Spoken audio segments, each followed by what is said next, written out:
If Annabelle has the ability to do that, to trick her into thinking she's killing her baby, why didn't Annabelle just actually do that?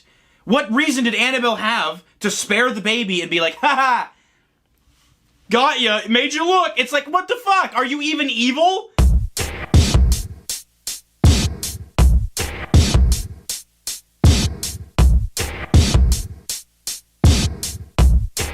Hello.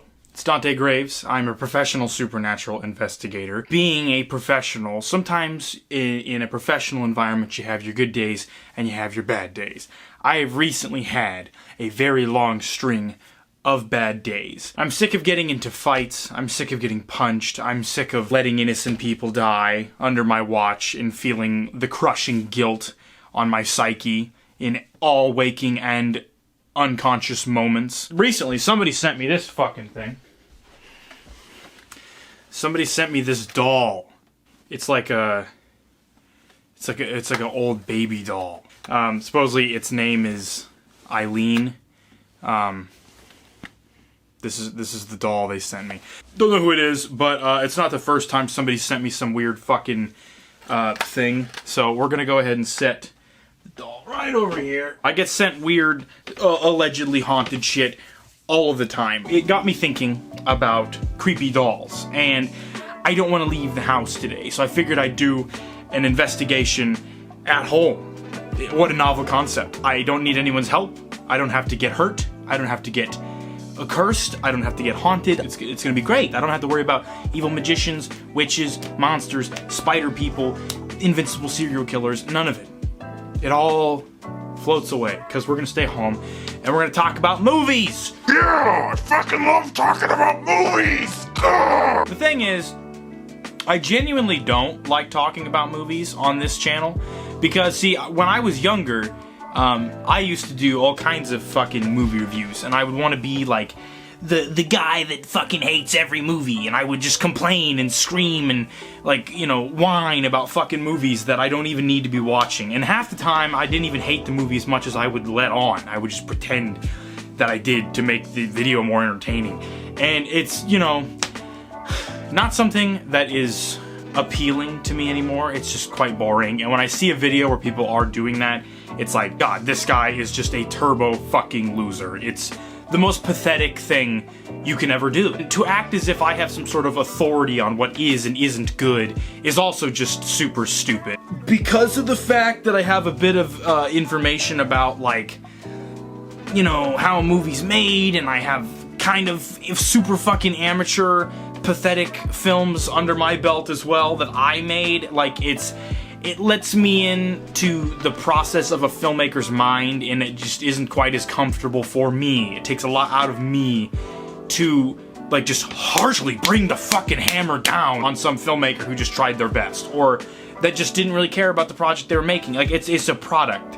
I don't really care. And if it is somebody's, like, genuine fucking earnest vision that they wanted to bring to life, I feel bad about ripping it apart, and I just don't enjoy doing it. And these, like, smug fucking assholes that make videos where they're like, this movie sucked, what kind of fucking idiot would make, and they've, like, never once in their entire life ever attempted to make a movie. It's like being a food critic while having no culinary skills whatsoever. And probably you think that's fine too, but I think it's just kind of stupid. What am I gonna say? Oh, this is good, this is bad.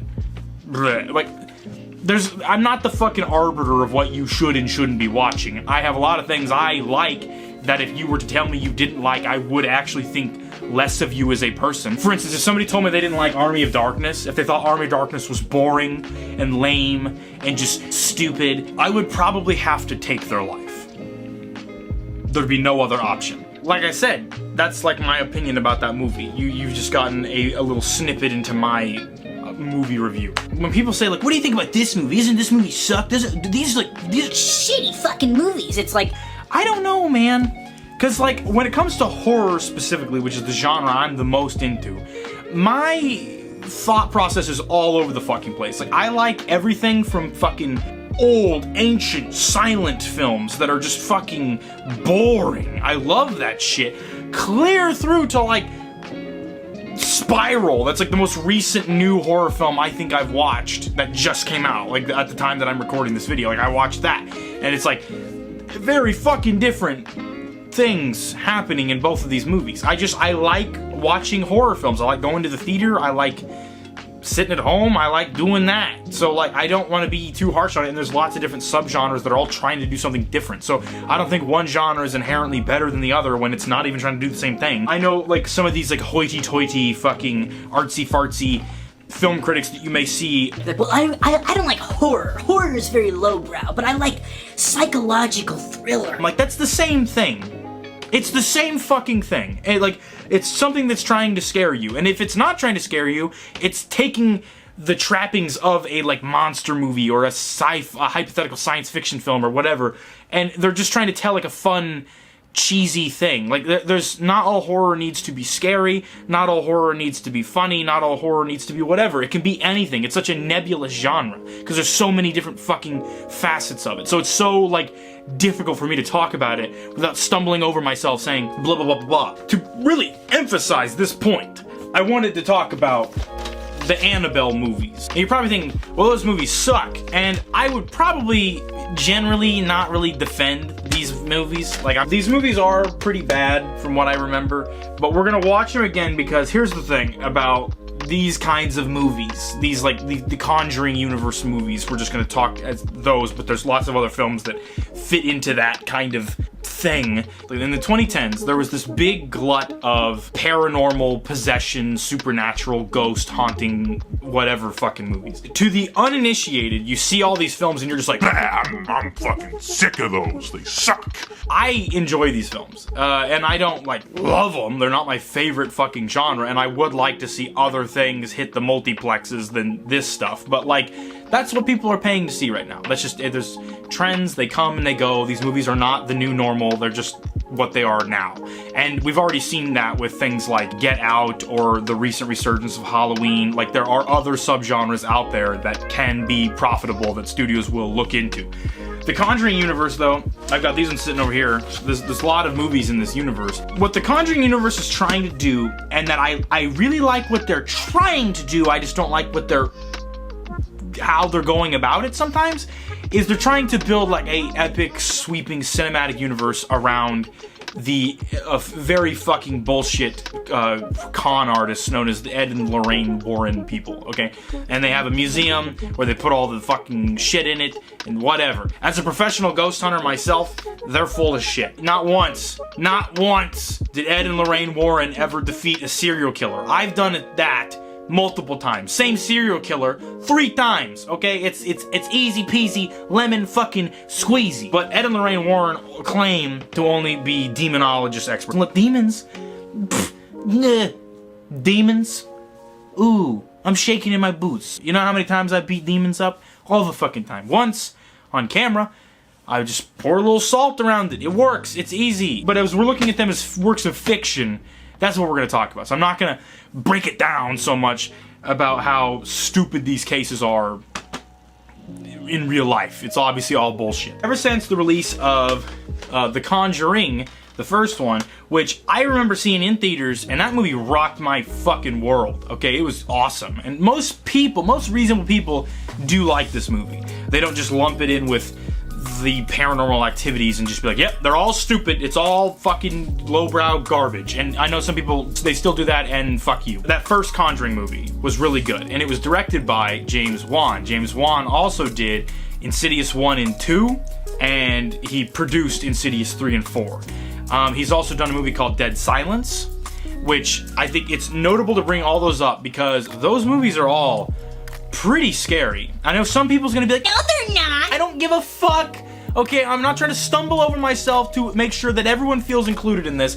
These movies did scare me. Insidious 2, and Dead Silence when I was a kid. Whew, that shit was fucking scary. What we're gonna be talking about today is the Annabelle films, because here's the thing. You can watch, let's say you watched The Conjuring, and you're like, That wasn't scary.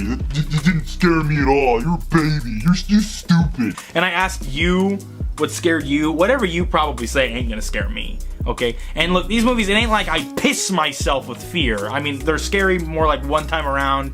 They don't really maintain that fear level, multiple viewings. This is all preface to the thing that I'm gonna be talking about. Just give me a minute. Please, I'm begging you, wait. They immediately went about making The Conjuring 2, but it took a while. So in the meantime, they decided to stall and make Annabelle. Annabelle was the fictional character from The Conjuring 1 that kind of like opened the movie. It's cool in The Conjuring 1 where like, okay, we got Annabelle, that opening scene is very chilling. And there's gonna be somebody like fucking mashing away on the keyboard who's like, no, it's not, you're a baby! But he's scared of fucking the Black Coat's daughter. A boring ass, pretentious piece of shit movie that only stupid dum-dums who want to feel smarter than they actually are like. A movie where nothing happens of any worth. And yes, I was trying to get invested in it, and it never grabbed me. It was boring! That opening scene of The Conjuring was pretty creepy, okay? And then Annabelle kind of vanishes from the movie, and then around the latter half of the movie, there's this part where, like, the fucking necklace with the witch on it, or whatever, I don't know, it's been a while. And the witch starts fucking with the Annabelle, and it's just kind of cool to think that, like, these different villains in the Conjuring universe can kind of like interact with one another and have a mutual interest in scaring people. Like that's was kind of a neat little idea. And I liked the idea of Annabelle less being like herself haunted, but more like her own entity, but she's just kind of like a beacon for all other entities to kind of gather around. That was kind of a cool idea. Annabelle got a spin-off film, which I did not see in theaters. That film was apparently very poopy, very bad. Ooh, it was bad. The Conjuring 2 also set up the character, the nun, who was very scary in The Conjuring 2, and then in her own movie, sucked. And the running theme here is that whenever James Wan is directing your movie, it's very scary, and whenever you try to like just mimic James Wan's techniques, but do them more poorly, it doesn't work, okay? Because Insidious 2 is a bit of a slapdashed script, but has a lot of that like classic James Wan imagery, the focus on the color red, the very intense, high-pitched violin music, the sense of dread that permeates the entire film. Other directors just don't get that. They don't get that balancing tightrope act that James Wan does, and people a lot of times will lump James Wan's work in with all these other very subpar filmmakers' work, and that kind of pisses me off, because like I said, I think The Conjuring is great, I think The Conjuring 2 is great. The rest of these fucking films we will get into. What I'm going to do though is I'm going to give these films a fair shake. This took me 15 minutes. I'm editing it down so you're not going to see it, but it took me 15 minutes to really preface what I'm about to do here. I'm going to watch all 3 Annabelle movies on... Does my laptop have a DVD player? It does. I'm going to watch them on my laptop. I'm going to wait till it's dark. I'm going to have all the lights off, and I'm going to watch them with headphones, because here's the thing. I'm going to give these movies every single advantage, and I'm going to really try to let myself get a little bit spooked by these movies. I discovered a while back that if you want to, like, take a movie that's, like, really not that scary and amplify the fear factor a little bit, you can do so by watching it by yourself, obviously, watching it at night, obviously, but also watching it with headphones, because headphones, you really get a more immersive and engaging experience. I watched Grave Encounters on a laptop with headphones in a school during the day, and that movie was fucking scary. It was a lot of fun. Like, it's not like I left changed as a person, that like the fear fucking my balls fell off. When I say something scary, I can mean a lot of things. The Shining is scary, okay? The Witch is scary. Though, like, but they're scary in a different way, okay? Like, when I'm talking about, like, jump scare shit, there is an art to the jumpy shit, okay? Jumpy shit is what you go on dates with. I went with a guy to go see The Conjuring, and it was probably, like, I think one of my first, like, gay dates that I had, and we had a fucking blast, and the movie didn't fucking haunt our psyche as we went home. It was still a fun time. It was like a haunted house. You know, you go, you pay money, and you're like, ooh, it's gonna be scary, and then you get spooked and you leave and you're still having a good time. There is a place for that in horror. Thought Slime Guy, he has another channel called Scaredy Cats, and he made a whole thing about jump scares. I ultimately like his conclusion. I just don't like some of the things he said in the process of making it. He seems to kind of belittle the art of a boo jump scare haunted house movie, because he was basically saying that, like, people who can't handle the more fucking rugged, psychologically tormenting films that he can do. Like, it's nice to have, like, that little baby, little kitty, pink panty, pussy shit for us all fucking losers to watch. And look, I watch all the shit, okay? I watched the fucking Serbian film. I watched Where the Dead Go to Die. Like, I've seen the peak of the mountain, and I've seen clear to the bottom. Okay, from the top to the bottom in the middle of the night. Hand on the safety, something Linkin Park. I watch it all, and I enjoy it all. So I don't like the idea that, like, if you like this shit, then you're not like a real horror fan. You can't handle the real stuff, but it's fine that you have your little kid table. You have the little kids table and the kiddie pool and the training wheels version of horror, which this is not the training wheels version of horror, okay? It's just more digestible, easy to go down horror. So either way, fuck, I'm stumbling over myself and I'm losing the fucking point. I'm losing the plot. I'm getting lost in the sauce. I don't want to do that. I want to stay focused. Watch one of these movies with headphones though. It'll be much scarier. Sinister, Grave Encounters, and like The Autopsy of Jane Doe are all three movies I can think of at the top of my head that I watched with headphones. Even like shit like Freddy vs. Jason, which is like not scary at all, obviously, but it's fucking awesome. Little stupid scenes in that movie will be just slightly more scary because you're getting like all of the sound design like right there with nothing else to distract you from the film. The Babadook is very fucking scary if you watch it with just headphones. You're just blocking everything else out, and it's just you in the movie, a one-on-one experience. Like I said, it's much more engaging, it's much more immersive, and it's really the best way to get like the most out of these kinds of movies. So I have a list that I'm gonna make right here on screen. Then we'll get some paper and I'll be right back.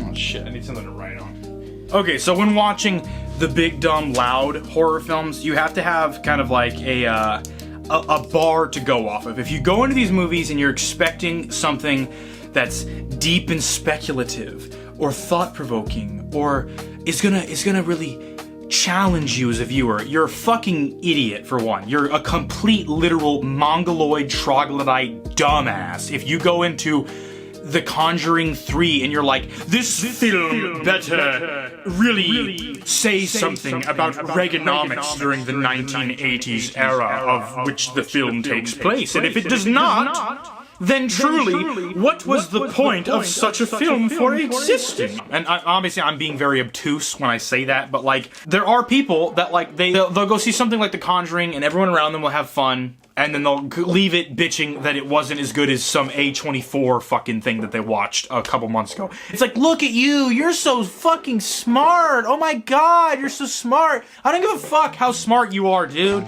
I watched It Comes at Night and The fucking Lighthouse and The Midsummer, and I enjoyed all of them, but I also enjoy this shit. There's not a line where like if you start enjoying something else, you are now no longer considered a fucking true film snob. Don't worry, your film snob cred will be protected even if you enjoy the goofy shit, okay? I despise the term guilty pleasure. I used to use it all the time, and it was a fucking cowardly way to deflect when, like, so for instance, I really like pro wrestling, and I would say, like, oh, I really like pro wrestling, and someone would be like, well, you know, it's fake, and this... List off all these things that I should be, like, ashamed of for liking it, and just to like, cowardly sneak away, because I didn't want to defend the things I'm interested in, I would say, like, oh, well, it's just a guilty pleasure. Just back off, man. I get it. It's dumb. It's fucking stupid. I'm fucking stupid for liking it. I drool in my sleep. And I piss myself. I have a little wiener. But please, it's just a guilty pleasure. It's like, no, fuck you.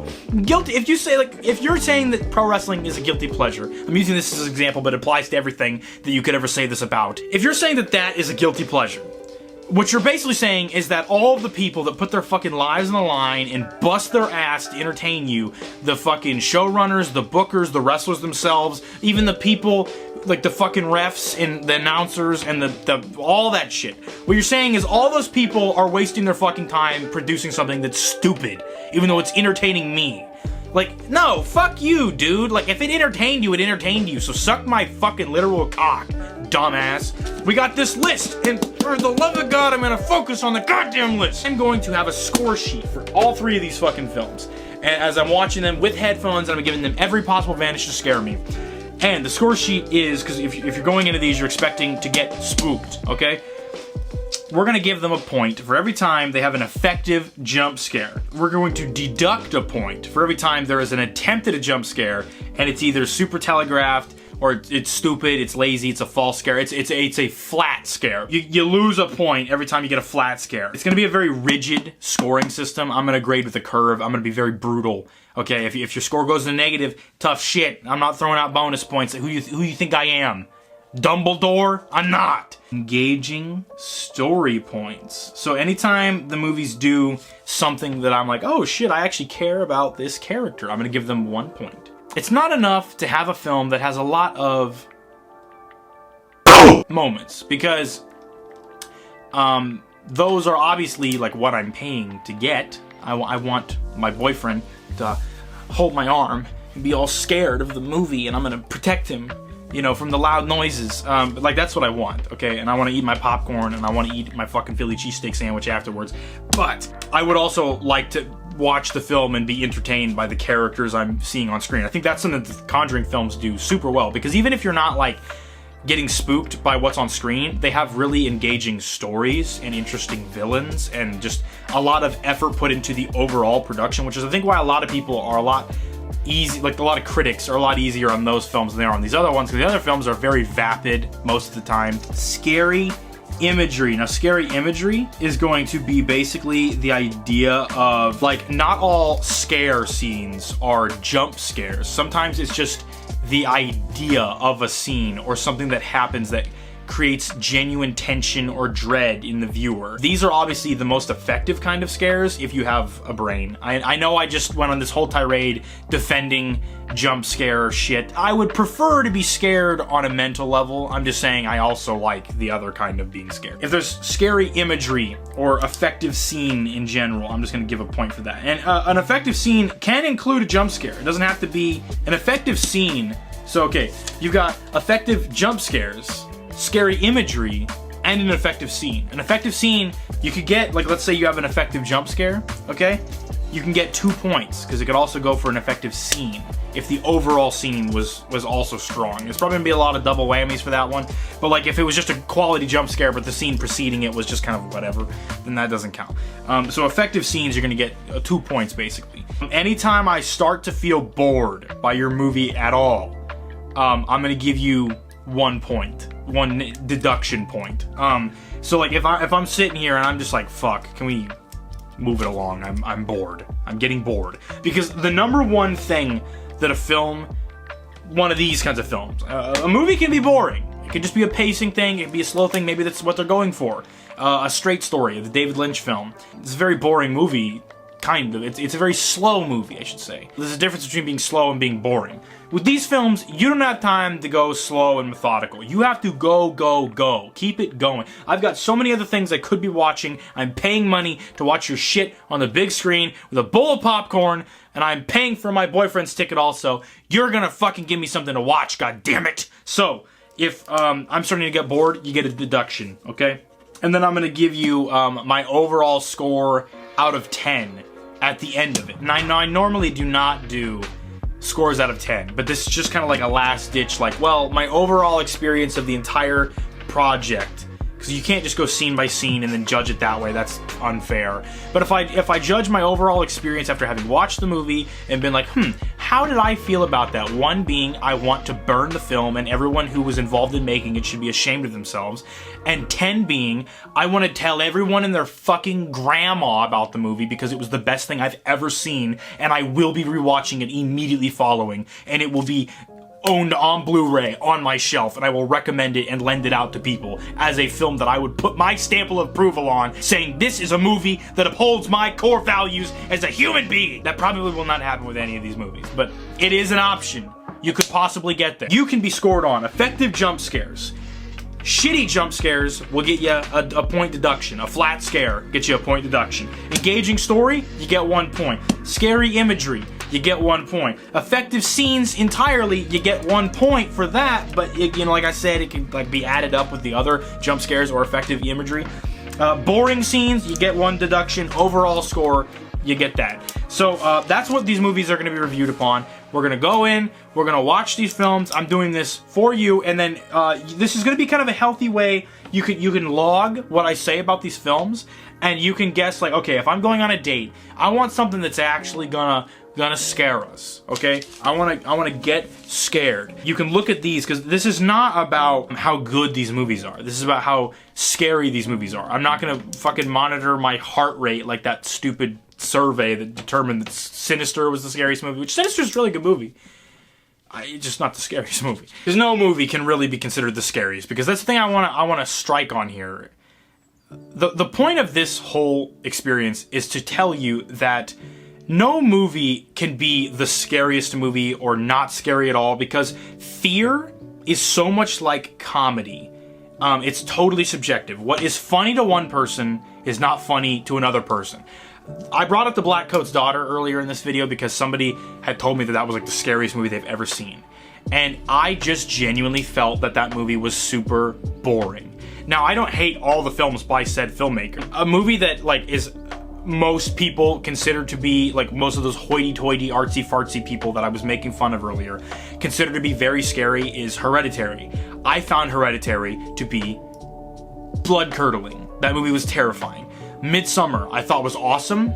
I liked it more than Hereditary, but I didn't think it was as scary as Hereditary. So, like, horror is so, like, all over the place, and the idea that you can pinpoint down and say that this is not scary and that this is, and if you think this is scary, you don't understand horror, is a super gatekeepy, dog shit way to, one, look at movies, horror, and also fellow film fans. And you're super unfun to talk to if you look at things that way. So I'm only making fun of these artsy-fartsy shits because they're the ones that typically perpetuate that kind of thing. I could easily make fun of the fucking mouth breather troglodytes who go pay to see, like, the newest Conjuring movie and leave it, and they're like, yeah, it wasn't scary, that movie sucked. And then they go see It Comes at Night, and they sit right behind me, and they say the same thing. They're judging It Comes at Night on the same metric that they would judge The Conjuring, or Ouija Origin of Evil, or Paranormal Activity 5, and because they are bored, they have to fucking annoy me when I'm enjoying the movie. You can make fun of either side, okay? Everyone has their own shortcomings. So let's get on with the thing.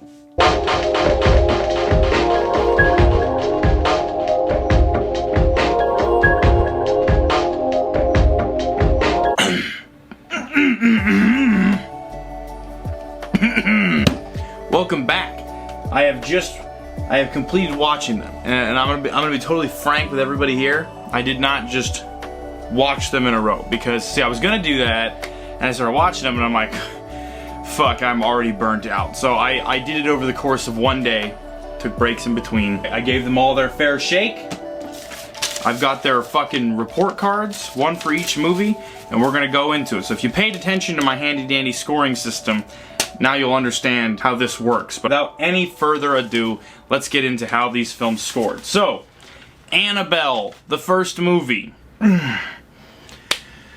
Okay, so Annabelle, the first movie, all that shit I said about being nice to filmmakers and not wanting to be too hard on them and just not really liking to bitch about movies, forget everything I said. Throw it all out the fucking window. This movie was terrible. This is one of the worst movies I've ever seen. If I had paid more money for this, I would be physically fucking ill. I'm gonna break down its score, and then that might remind me of some specific things I saw when watching the film that angered me to the point that it did. I wrote on my score sheet, 40 minutes in, I want to fucking die. Because I looked at the timer and I'm like, fucking Christ, how much more of this shit is there? And I was only at 40 minutes. Ah! Oh my god, this movie was terrible. I despised it. Effective jump scares. I gave it 1 point.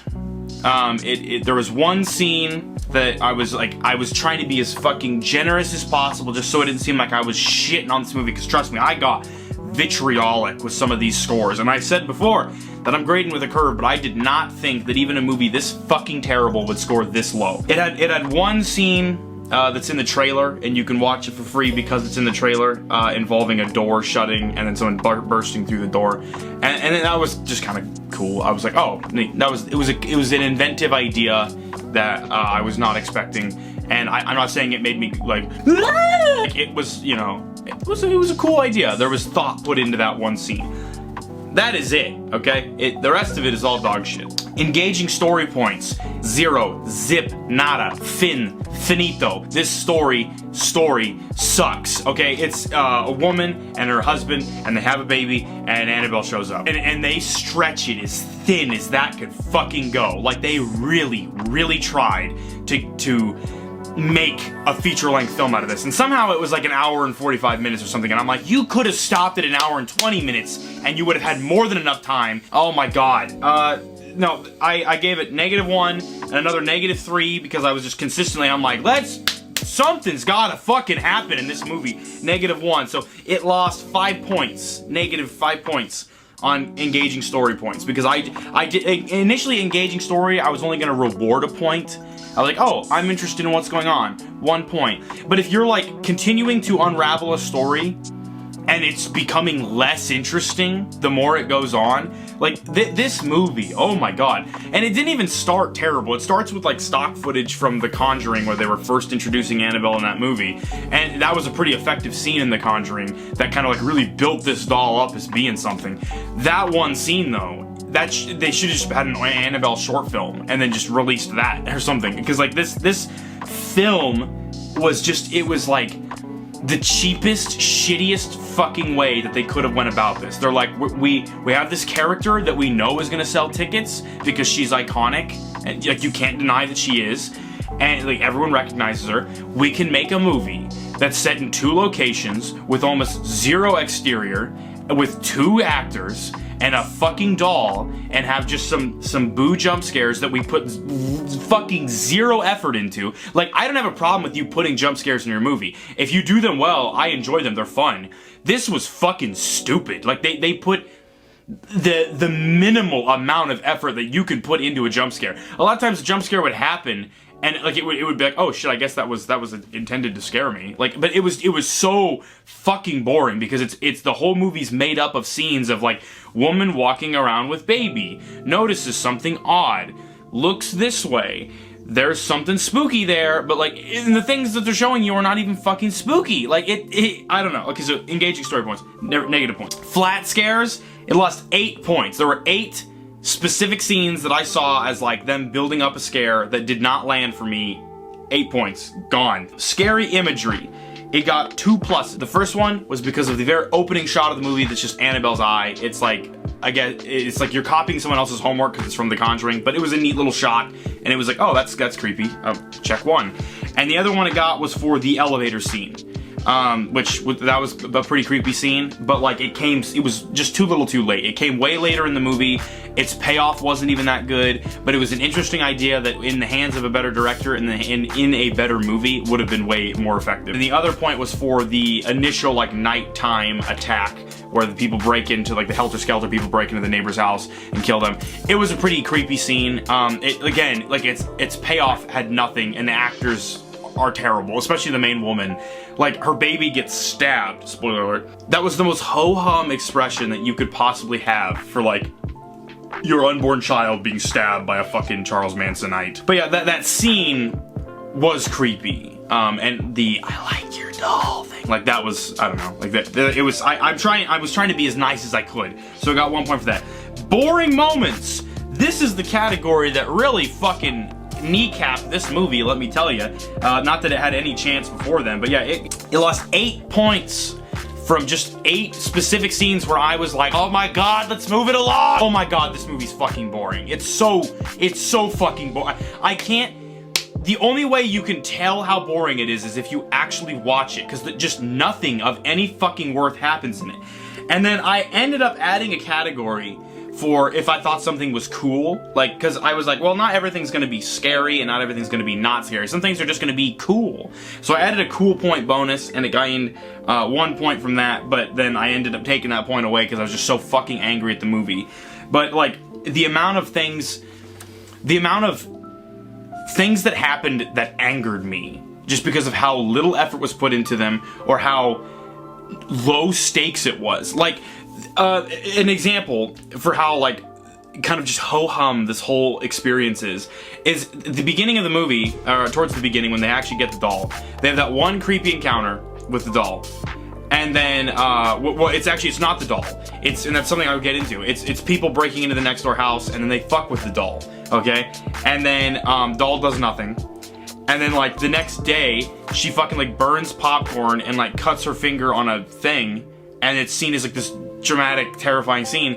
But it's like, okay, you burnt that popcorn, and you cut your finger while sewing. Like, this is nothing supernatural going on. Annabelle didn't do this. Annabelle didn't burn the fucking popcorn. And then she's like, I need the doll gone. The doll needs to be thrown away. And it's like, it's just taking for granted the fact that we know the audience has, like, that, what is that called?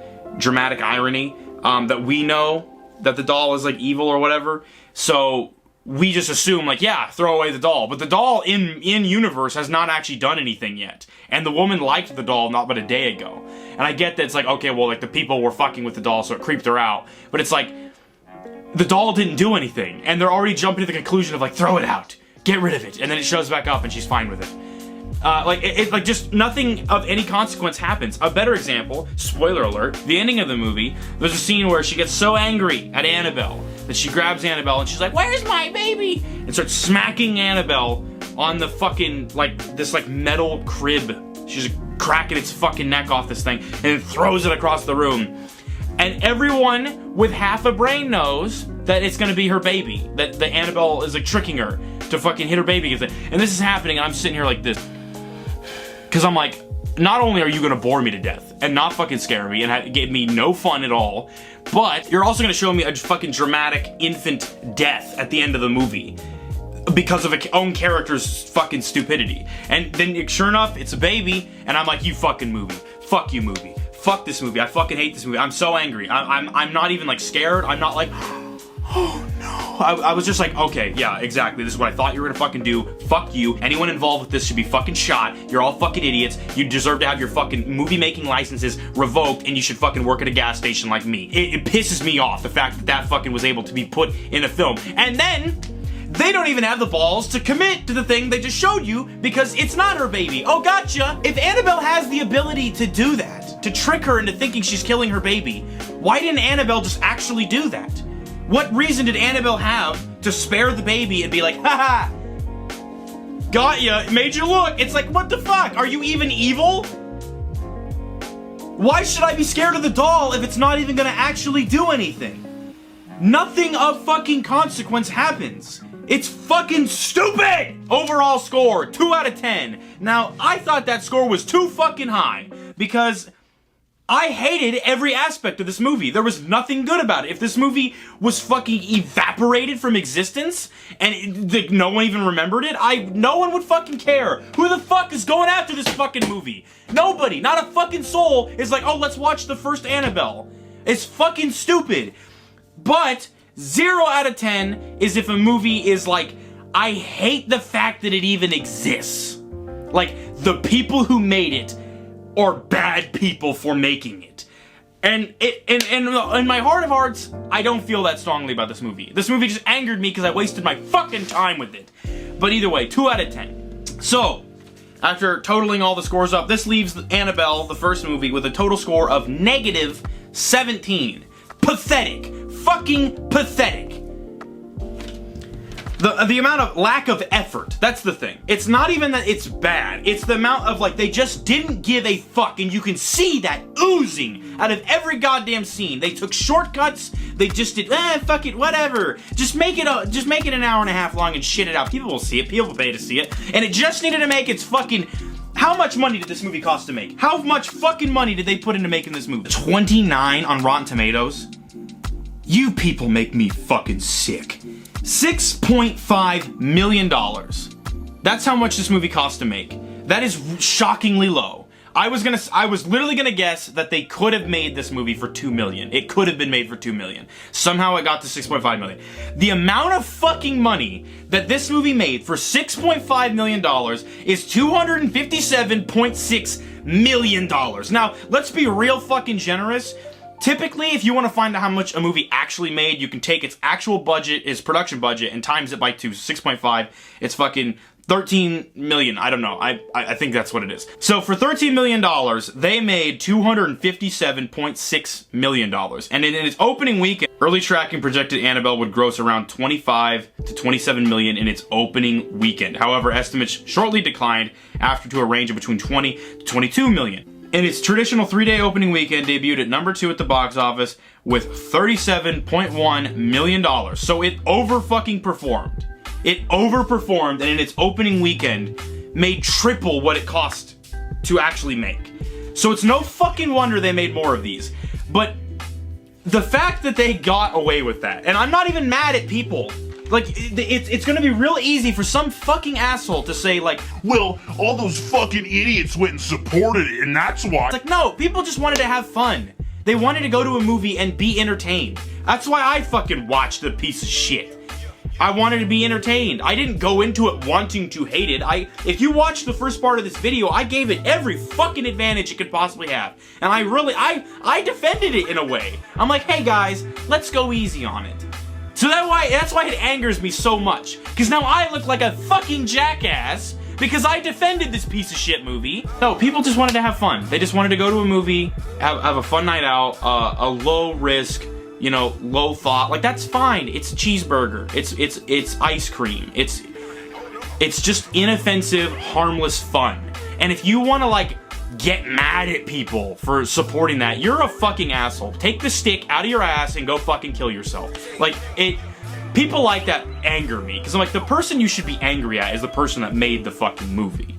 Yes, they're just looking at box office trends, but I don't actually think, because we'll get into these next two movies, I do not actually think that if all of the Annabelle films had been of this quality and all the Conjuring films had been of this quality, that this series would still be going. It would not. It's not sustainable to continue to put out utter, unwatchable dog shit over and over and sell people on that. It's not. And you can say, like, well, what about the Transformers movies? I'm talking unwatchable. Like, you can't enjoy it. It's unenjoyable. It's like an ash can movie.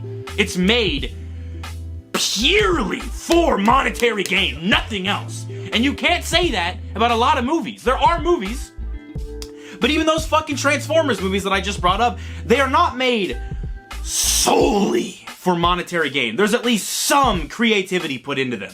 There's at least some inventive, fun things going on.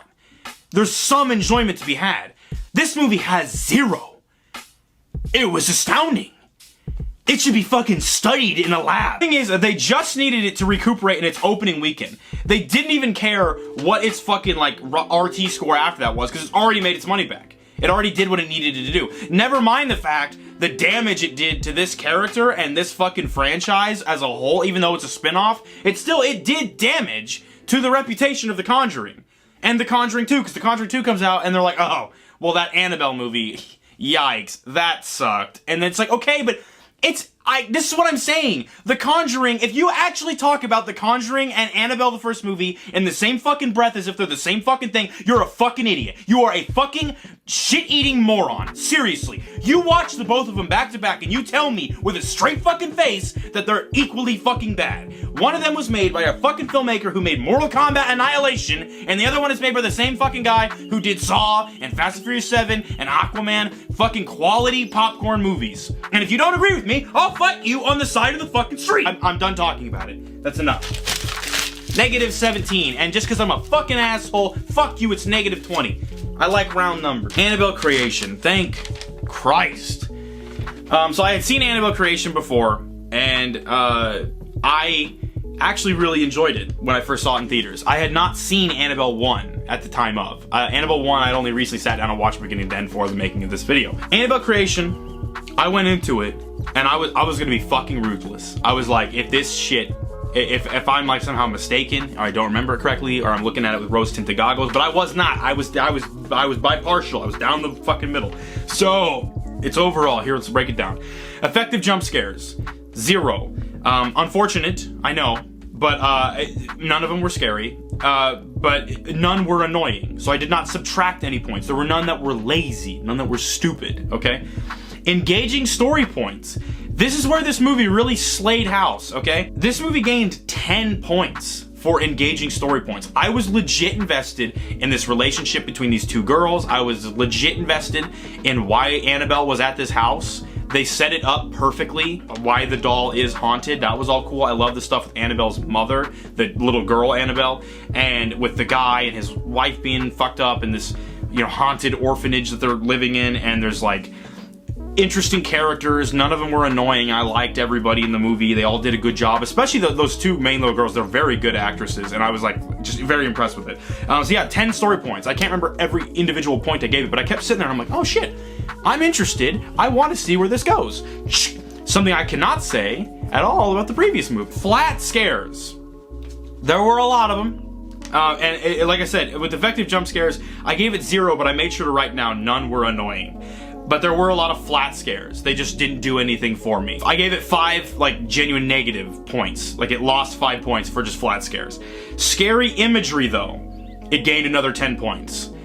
Because there were some really, really inventive, genuinely shocking and unexpected things being shown to you in this movie. A lot of it, like even some like really well utilized gore towards the ending half, which I thought was awesome. With a haunted house movie, there's a tendency to make the threat like more like, I don't know how to put it, like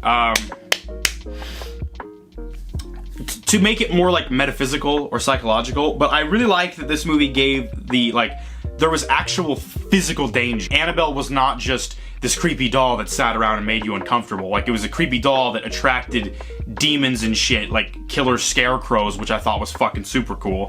Goat man and all sorts of crazy shit. There's a really cool shot where the hallway like extended and made everything like dark around it, like very like nightmarish imagery, and I thought that was super cool. Annabelle herself is used very effectively because she's used as like a beacon for other demons, and that's something that I thought was interesting.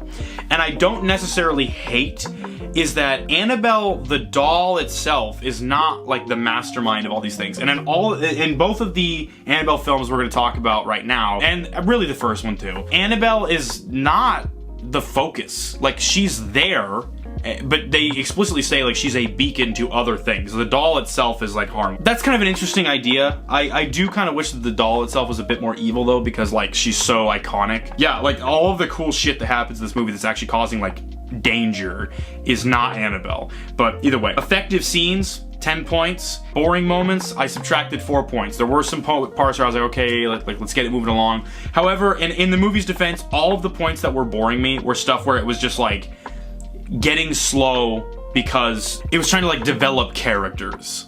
And so they weren't wasting my time really. I just was like, okay, like I like these people, let's move on with it. But they were really trying to tell a compelling story. This is the movie that created the cool points category, because this movie earned 17 points for cool factor. I really liked subtle touches, like the construction of the house to look kind of satanic, like the windows, there was like inverted crosses on the windows.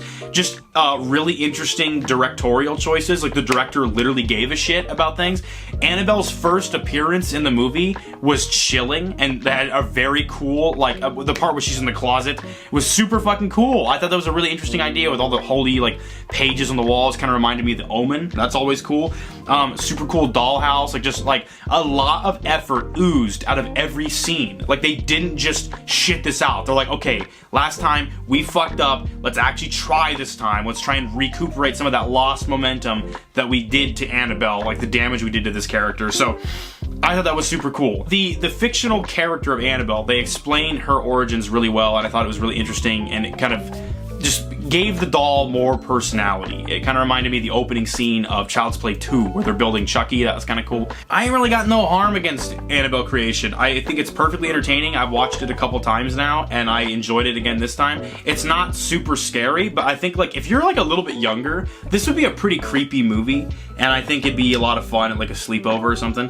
But and if you're an older person, you might appreciate some of like the interesting monsters and stuff that they've put on camera and the compelling story. Like it's never like the jump scares in it don't do anything for me, but everything else was good enough that like I said, if your movie is only running on jump scares, we're gonna have a problem. But if you at least have a compelling like story behind that you could watch and enjoy even if it's not scary, I thought it did. So, and then overall I gave this movie a 6 out of 10. So after totaling all those things up, its ending score for Annabelle Creation was 44 points. Hell of a lot better than -20 which was Annabelle, the first movie. So yeah.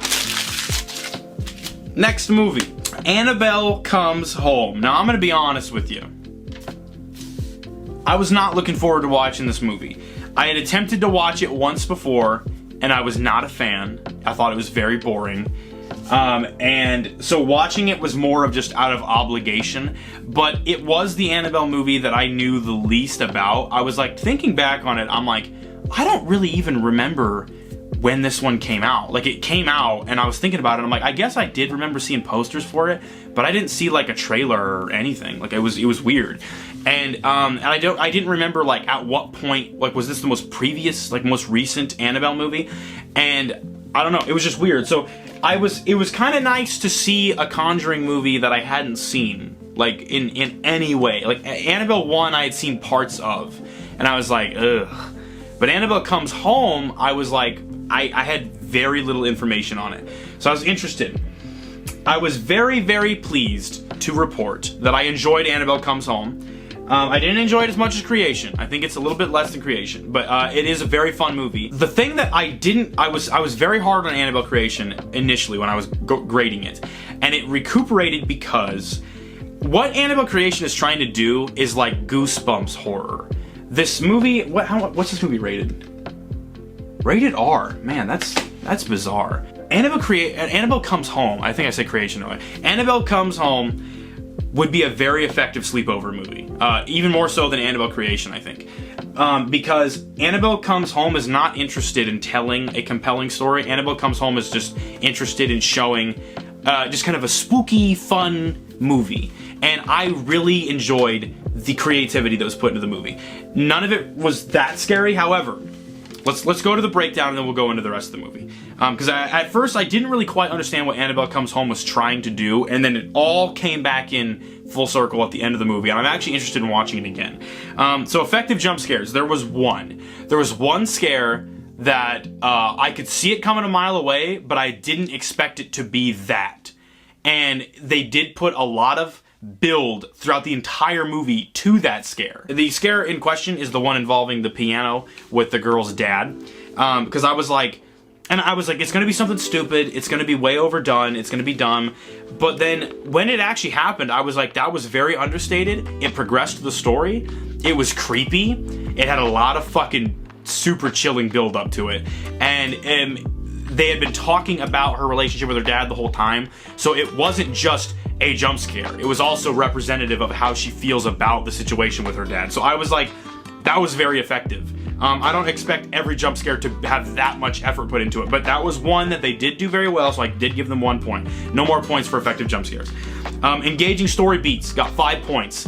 Half as many as Annabelle Creation, but still, 5 points. That's not bad, especially considering Annabelle 1 had negative fucking 6 or whatever. But yeah, so 5 points. I was interested in these characters. I did not hate them. Even characters that were set up that I'm like, oh god, I'm gonna hate this person. I didn't. I thought they were fun. The only person I really didn't care for was the guy with the guitar. He was kind of cute. He just was there as a comic relief, and that's something I deducted a lot of points for. We'll get into that. It's not trying to tell a super compelling story. The story's just there to like move you to one set piece to the next. And it works. I guess it just like, a lot of scenes are stretched very thin, and it's a lot of people walking around this house to find something scary, but I did find those atmospheric scenes pretty effective, so that was cool. And I liked how much they were able to do in one location.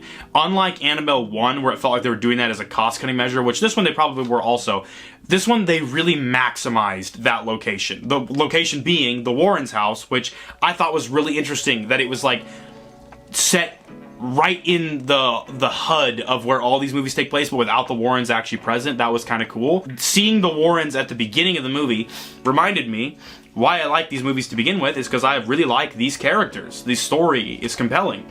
Not the real people. Fuck the real people, but the characters, the fictional characters that spun off of them, I really enjoyed these characters and I am interested in their relationship. Flat scares. Lost 5 points for flat scares. However, it also lost 1 point for a very fucking stupid comedy beat, and nothing even came close to it again. And I basically ended up just subtracting that 1 point as like, overall, whenever they attempted comedy in this movie, I was not a fan of it. And they did it quite a bit. And I was like kind of shocked that they even tried. But yeah, I did not care for that. Scary imagery. It gained 13 points. There was some shit in this movie. I was like, I'm shocked. You didn't have to go that hard, Annabelle Comes Home. Particularly the scene when you first are introduced to the psycho serial killer bride. That was fucking scary. That was legit scary. And I was like, oh shit. Like, this is fucking spooky. They put a lot of effort into the sound design, into the visuals, and it wasn't a jump scare. It was just an effective scene, which effective scenes, it got 13 points for effective scenes. That's really good. Like, they put a lot of effort into these spook house set pieces. They that might not be for everyone to just watch a movie that's a series of like vignettes of different spooky monster men coming after you, but like the creativity that went into the designs of the characters, the backstories of the characters, like the lore of this one movie that's just all like these cases. Like, you could watch Annabelle Comes Home as an isolated movie without any involvement for the rest of the Conjuring movies, and I think it would make sense because they explain enough of like who the Warrens are, what this house is, what this creepy museum thing they have in their house is, and why touching these things is bad, and how it kind of reminded me of Cabin in the Woods in the same way, like you touch something in there and that like seals your fate, and you look at all these items and your imagination runs wild, like what the fuck is that do? What does this do? And they do a really good job at like for instance, like the samurai armor was very understated, but I thought was so cool how they did that. Like the just super like global hauntings that are all localized in this one house. That was a really cool idea to me. Boring moments, it lost 3 points. I legit was invested most of this movie, mostly because I liked the characters, I liked the setting, I liked just the ideas that kept being thrown my way. Like, hey, what do you think of this? What do you think of this? They would never, the movie always felt like it was trying to do something. It never felt like it was stalling. 19 points in the cool point bonus category because I really liked these different characters. I think the subtracted points were for the werewolf because I was so interested in the idea of the Warrens having taken down a werewolf, and they build it up so well, but then the actual depiction of the werewolf is just way overdone and stupid, and that was unfortunate because like you could have just had a very understated werewolf, but instead they went for big CGI monster that explodes into fog, and I don't know, it was too much. Once you show too much of something like that, especially if the effect isn't very good, it's gonna deflate it a bit. And the effect wasn't like a charming practical effect. It was like a dumb-looking Scooby-Doo CGI monster. So unfortunate, but still 19 points for cool point bonus. I loved the ferryman. That was such an interesting character. I loved his lantern. He was very old-timey, creepy, but somehow managed to be like a scary character. The bride was creepy. The goat man appears many times, and that I like just goat things. Satanic like characters are cool. Annabelle herself doesn't do much, obviously, like I stated, but what they do use her for, they maximize her use, you know? There's a lot of really creepy appearances of her. A lot of thought put into it. It did lose. And I added a dumb shit category. So whenever something dumb, where I was like, ugh, geez, seriously, dumb. So whenever the movie would do something dumb that was like insulting to my intelligence, I would deduct a point, and it lost 1, 2, 3, 4, 5, 6, 7. 7 points for dumb shit. However, this brings me to my final score, which I did give it a 6 out of 10, equal to what Annabelle Creation was, because once the movie ended, and it ended with the song Dancing in the Moonlight, which it gained points for, because I do like that song, and I thought the ending credits was kind of interesting looking, I realized that this movie wasn't trying to scare me shitless. It was trying to just make me have fun. And I enjoyed, like, teen girls trying to figure out how to stop spooky ghost people, like, in one location. I loved the over-reliance on fog. I'm serious. Like, that's like these classic like spooky cemetery, fog, creepy lantern guy, werewolf, like all those like classic horror tropes being utilized in a modern like jump scare boo house kind of movie. I really enjoyed that. I overall, and I was invested in the story, and fuck you movie even made me cry at the end. Not like all the way, but I did get a little misty-eyed, and I'm like, god damn you movie. This is just, it's maximized popcorn fun. It's I'm not gonna fucking write home about it, but I had a lot of fun with it, and I don't give a fuck if you want to make fun of me, and I will definitely be watching it again with friends because I enjoyed the movie. So yeah, overall score 36. That ain't bad. That is not a bad score at all. It's lower than Annabelle Creation because I do really like that movie, but I like this one a lot too. That is the ending of my report cards for the Annabelle movies. So we'll do this again sometime, who knows. I thank you for watching my analysis of the Annabelle films, which I'm recording this at the beginning, so I don't know what my official thoughts were, but I hope you enjoyed this video. I might do more segments of this type of show. I'm thinking I'm going to call this Dante's Drive-In. It can be like a little spin-off, and I don't have to constantly go and fight monsters on this show. But yeah, everything that happens in this show is canon to the other show, and vice versa, so keep that in mind when you're breaking down the lore of the Dante Graves universe.